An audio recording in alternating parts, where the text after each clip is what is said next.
Hello everyone, how are you doing? This is MD Tech here with another quick tutorial. In today's tutorial, I'm going to show you guys how to set up offline mode on your Chromebook.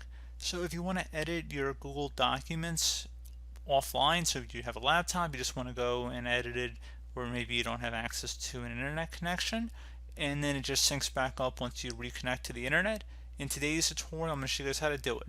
So we're going to start off by opening up our web browser. And then you want to just go to Google Docs, so just search for that. In the Google, doesn't really matter. If you have it bookmarked, feel free to go to that. And then select go to Google Docs.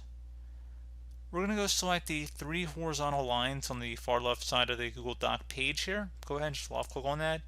And then select Settings. Where it says Offline, create, open, and edit your recent Google Doc files on this device while offline. Go ahead and toggle this to the on position.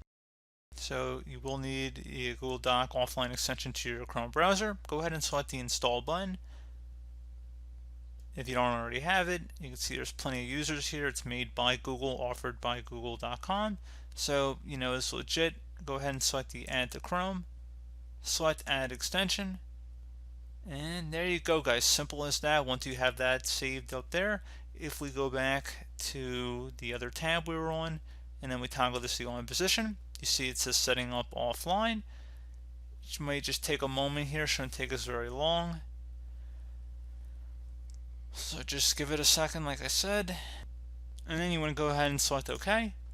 And just setting it up, it might take a couple minutes here, but that's pretty much it at this point. So as always, thank you guys for watching this brief tutorial. I was able to help you out, and I do look forward to catching you all in the next tutorial. Goodbye.